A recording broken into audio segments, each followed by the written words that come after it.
Okay, good afternoon, everybody. A packed room today. Thank you all for coming.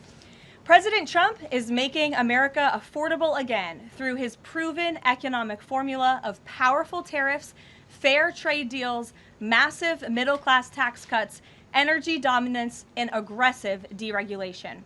The overwhelmingly positive economic data released this week underscores the significant progress the president has already delivered. Tuesday's CPI report marked the latest confirmation that President Trump has defeated Joe Biden's inflation crisis. Since President Trump took office, core CPI has increased at just a 2.4% annualized rate, substantially lower than the 3.3% annual rate inherited from the Biden administration last January. Importantly, as inflation cools, Americans' wages are rising, giving the American people more purchasing power. And with what is likely going to be a record-breaking tax refund season in the next couple of weeks, the American people will be reaping the rewards of the massive tax cuts that were signed into law by the president. Thanks to President Trump's signing of no tax on tips, overtime, Social Security, boosting the child tax credit, and locking in the 2017 Trump tax cuts, independent estimates project the average American tax filer could expect up to an extra $1,000 bump to their tax refund next year. This is going to be a helpful boost to working families who are making ends meet. On the energy front, the national average price for a gallon of regular gas this week fell to its lowest level in 5 years, thanks to President Trump's drill baby drill agenda. According to Gas Buddy, the average price for regular gas on Monday was below $3 per gallon in 43 states, below $2.75 per gallon in 30 states, and at or below $2.50 per gallon in 17 states. In fact, gas prices were below $2 a gallon at stations in at least 19 states. Don't forget, this was unheard of just a couple of short years ago. Overall, drivers are projected to spend $11 billion less at the gas pump this year than they did last year, resulting in hundreds of dollars in critical savings for the average American family. We're also seeing the housing market rebound as borrowing costs ease and income growth outpaces home price gains. According to a new report also released this week from the National Association of Realtors, existing home sales in December rose to their fastest pace in 3 years.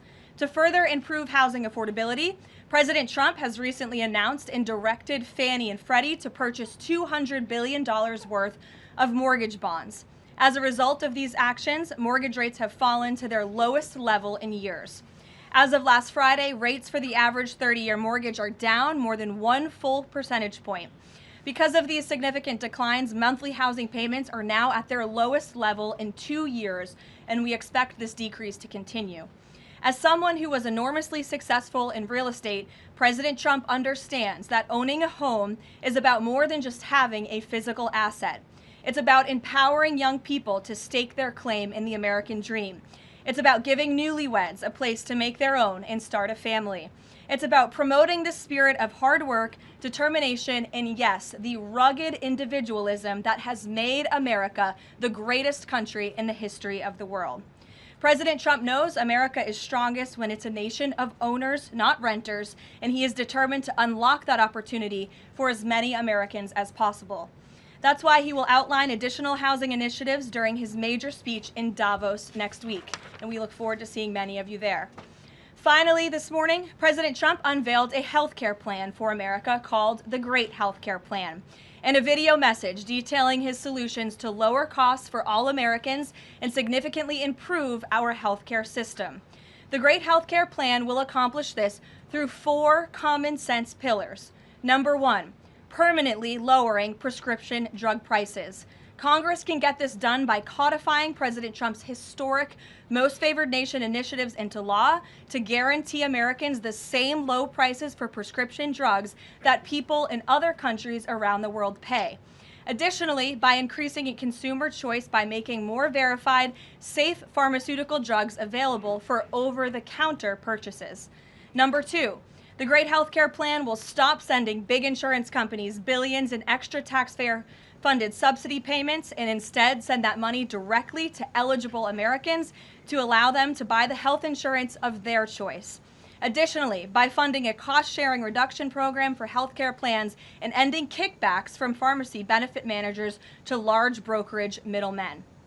Number 3, the Great Healthcare Plan will maximize price transparency by requiring any healthcare provider or insurer who accepts either Medicare or Medicaid to publicly and prominently post their pricing and fees to avoid surprise medical bills. This is an incredibly popular policy that has been bipartisan for many years, and President Trump is officially and firmly calling on Congress to get it done.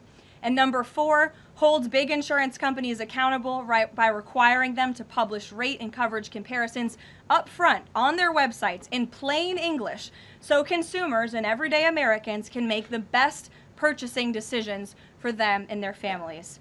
These are common sense actions that make up President Trump's Great Healthcare Plan, and they represent the most comprehensive and bold agenda to lower healthcare costs to have ever been considered by the federal government.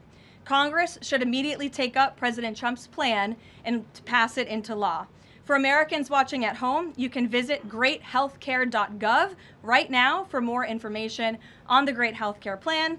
And with that, we will open it up to questions. In our new media seat today, we have a familiar face, Riley Gaines. I'm surprised it took us a year to get you here, but I'm very happy to see you. I know you have a new podcast, The Riley Gaines Show.